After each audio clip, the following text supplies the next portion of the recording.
Fulton County performing a little bit lower, but slightly, and there's still 7% of the vote out in Fulton, where Atlanta is exactly. Gwinnett County, 80%'s in.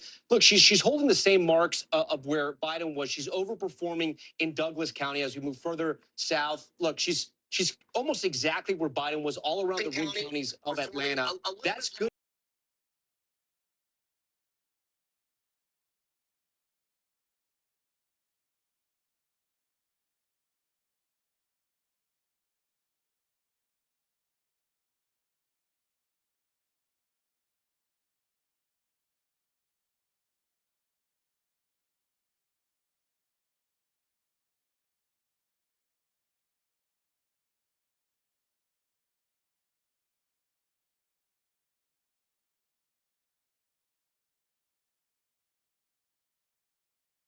%, 50% for Kamala Harris. This is a rural county. Trump is overperforming here. We go to another rural red county, overperforming here. We come down here to Doherty County. She's slightly overperforming Biden there. But again, if she wants to win the state of Georgia, she's got to be doing better than Biden. It seems like she could be doing that in Atlanta. The numbers are good for her right now in the metro region, but it's still really too close for us to call here in Georgia. Guys, I'm going to send it back to you.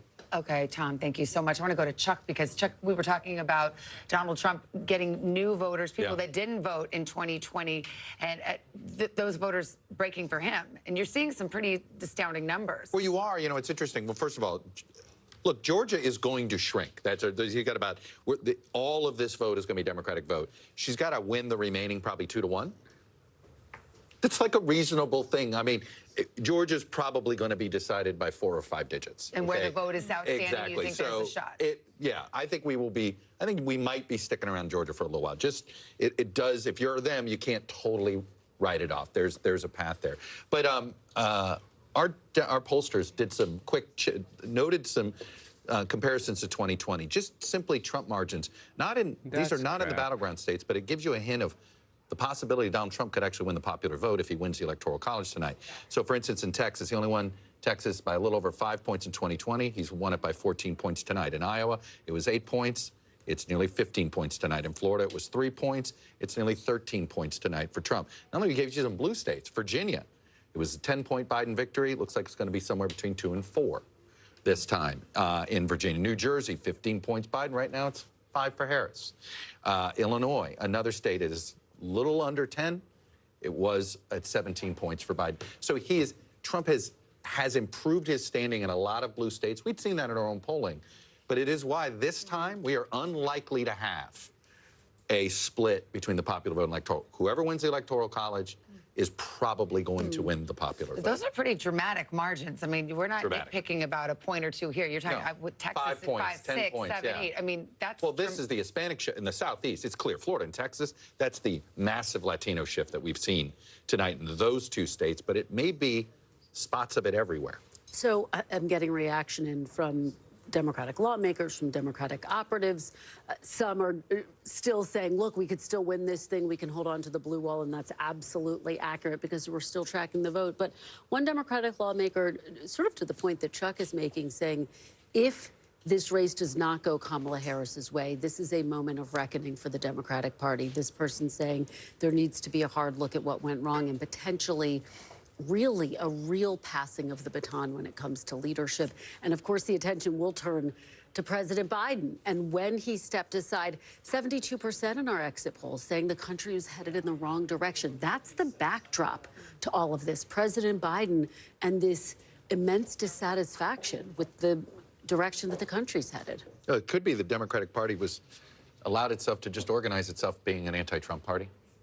And in some ways, so focused on creating an anti-Trump coalition, they stopped being a political party, right? To come up with a basic agenda and again, right now, I get what that lawmaker is telling you because if you look at the last, the whole Biden wasn't a pick of the future. It was a whatever you can do for Trump.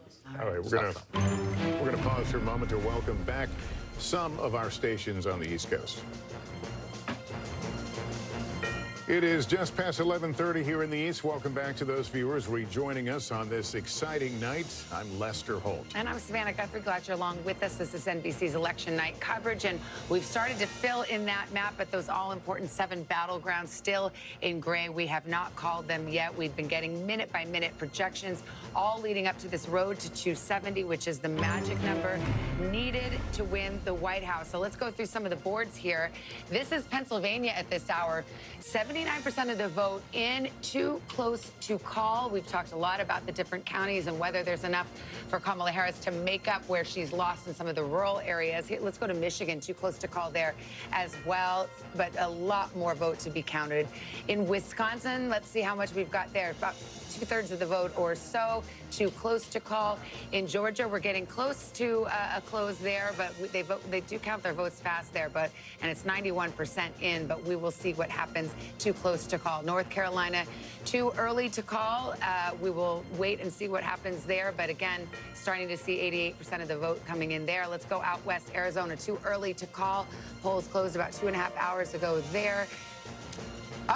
What looks like we have a projected winner. This just came in right now. Okay, North Carolina, Donald Trump is the projected winner. You see the margin there, 136,000. So Donald Trump improved on his margin by back of the envelope math, 40, 50,000 votes there in North Carolina. That's going to be a real disappointment for the Kamala Harris campaign. They had hoped that if North Carolina could be clawed back into the blue column, perhaps that would open up other paths for them out west, a Sunbelt path.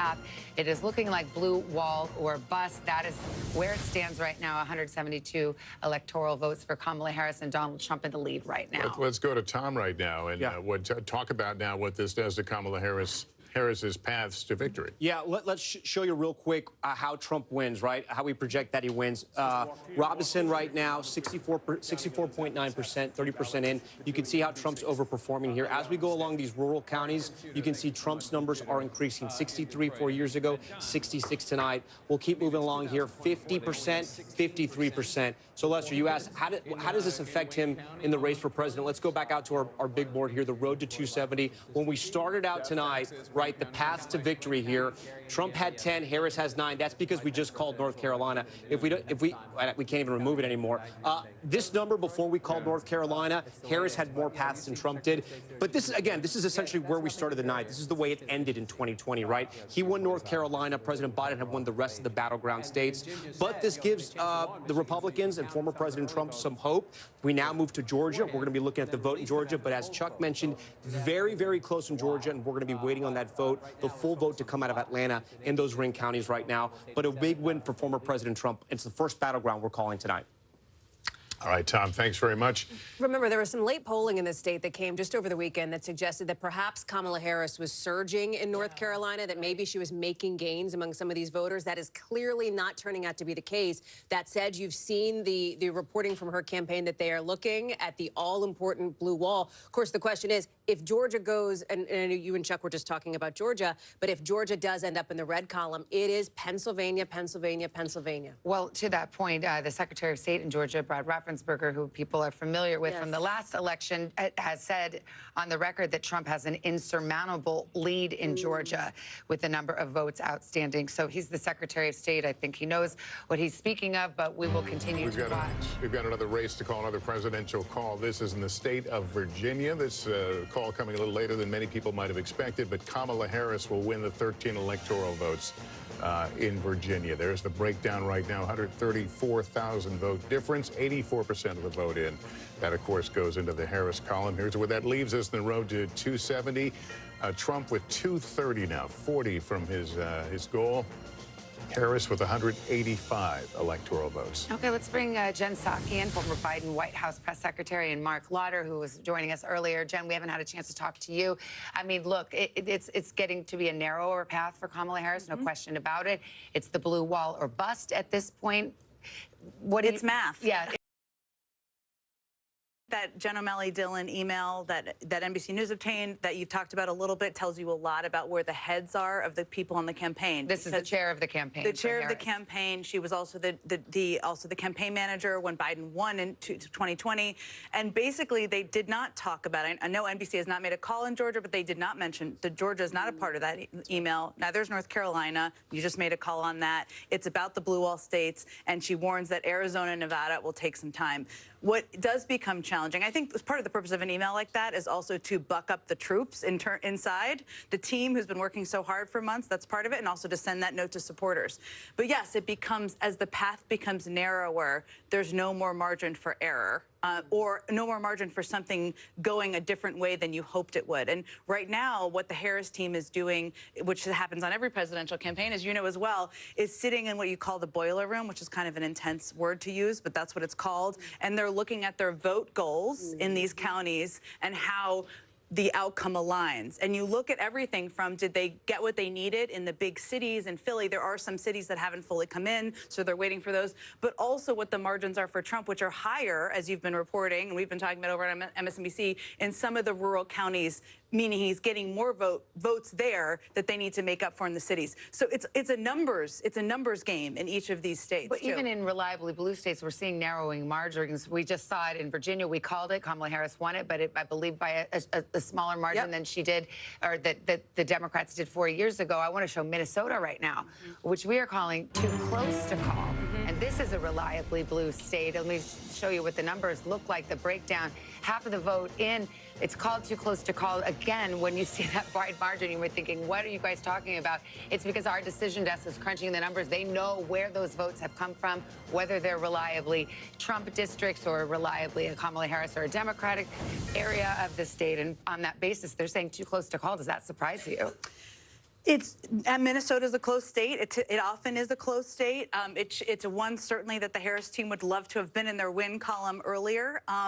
But again, I think for them, what becomes harder and harder is as you get more vote total in, and the path becomes narrower and narrower and narrower, and that's a bit where they are at this moment. The sitting governor Tim Walz on the ticket, Minnesota's governor Tim Walz, and a pretty popular governor in Minnesota. And there's a lot of things that bend the mind a little bit if you're the Harris team, including that. I don't know that they're overly worried about Minnesota, but certainly, yes, would have liked to have that and Virginia in their win column earlier. I've heard a lot from people on the left who have asked over the last several weeks, how can this be a tie? What's your answer? I would have asked the same question. I mean, I think obviously under the same scenario. Because obviously with the economy, with the 2/3 of the American people who think the country's on the wrong track on the immigration, like all of the issues in kind of general polling would suggest that this would be a runaway for the Republican or for the non-party in power. The fact that it's not, I think there's obviously a lot of. Do you think if any other Republican were on the ticket, you'd have much greater margins in terms of a Republican victory? That's difficult to answer because Donald Trump brings out such a passionate base where you might have a problem getting that overperformance in rural areas because he is so animating, especially on the right. Now, he's equally animating on the left, which turns out that opposition. Well, you might get suburban women on the side of a different kind of Republican. Jen, has the conversation begun yet about the decision to ask him to step aside? It will begin. It will begin depending on the outcome. Sure. And obviously, there hasn't been a race called yet. If this is not a Harris win, that will certainly be part of the discussion.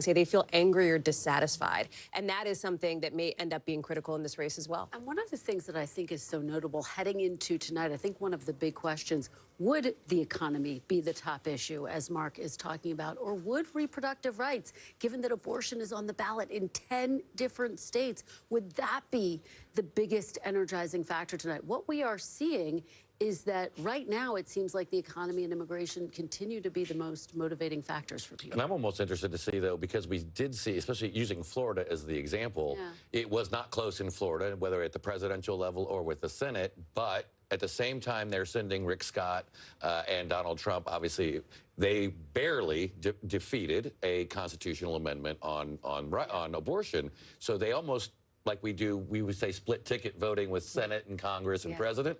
They kind of split going, no, I don't like this, but I do like them. And that's not something that is captured necessarily, because polling doesn't function this way in polling about abortion rights, right? That there are people who could vote for Trump and also vote for protecting abortion rights. Arizona is another interesting state to watch on that front, as you know, Arizona native, because I talked to Senator, or maybe we'll see, Congressman Gallego the other night, and there are people who could be Gallego, Trump, abortion rights voters, which bends the mind a little bit, but that's where maybe we don't entirely understand how the electorate comes down on these issues. Well, maybe people but maybe it's not for them. Neatly categorized as political journalists would like to believe. Yes, that's true. Well, we're just moments away from midnight here on the East Coast. What are you guys doing tomorrow?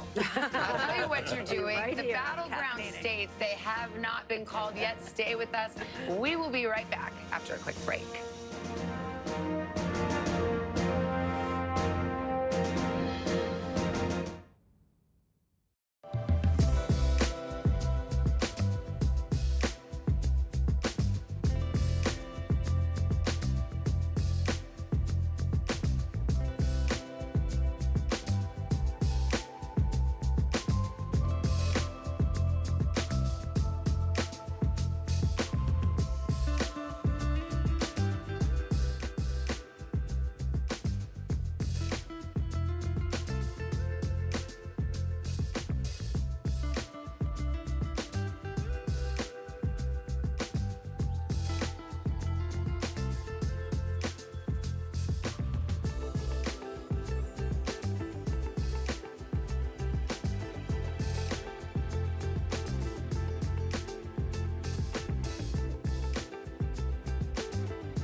Closer to the Gaza border.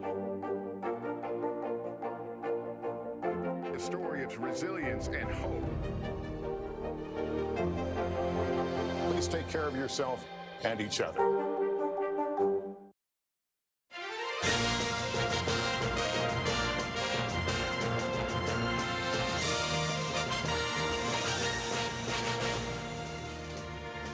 Well, election night is about to be election morning as we creep up on midnight on the East Coast. Glad you're with us. We are moments away from getting more polls, more vote, and more closings as we get new numbers minute by minute. And we're watching not just the presidential race, but of course, we're watching the balance of power. The United States Senate, the United States House of Representatives, also up for grabs tonight. We've got Kristen Walker keeping an eye on that. We just in the last hour or so made a crucial Senate call in Ohio. I know you've got some results. Absolutely. So we called Ohio for the Republican. Let's head over to Pennsylvania. Just as we await the presidential results in the great state of Pennsylvania, so too we are waiting for the results of this very close Senate race. Too close to call. Senator Bob Casey looking for re-election against Dave McCormick. 81% reporting right now. Now let's head over to Wisconsin, where we have Tammy Baldwin looking for another term. She is trying to fend off a challenge from Eric Hovde, businessman Eric Hovde. Let's head over to Montana now. Michigan. We're going to go to Michigan first. Alyssa Slotkin trying to win a Senate seat against Mike Rogers. This race also too close to call. And now let's go to Montana. This is one of the seats that Republicans are eyeing as a potential pickup. John Tester looking for a fourth term against Tim Chee. This race too early to call. Let's take a look at the map. Overall, again, Republicans have now picked up 2 seats, which is a very good night for them, potentially putting them on the path to take back the Senate, Savannah. Well, if everything holds and they had a 2-seat net gain, they would take control of the Senate. There's one race out there that's an odd one because you have a Nebraska Senate race where you have the Republican incumbent Deb Fischer up against an independent Dan Osborne, who is interesting. If you read into, he has his views talking about not putting people into categories. He's got an array of views. He calls himself independent. He appears to be. He says he won't caucus with either side, and he's giving her a real run there in Nebraska. He's giving her a real run. The polls have tightened in recent days, and I think you hit the nail on the head with what makes this so complicated and fascinating. He's saying he's not going to caucus with the Democrats. So what exactly does that mean with independent Senator Bernie Sanders, for example? He does caucus with the Democrats, just to give people a sense of what that looks like functionally speaking. So we continue to watch that race very closely. All right, well, let's take a moment right here. We want to let some of our other stations catch up as we put the map up. Let's look at the road to 270, and we will wait a few moments and let some other stations join us.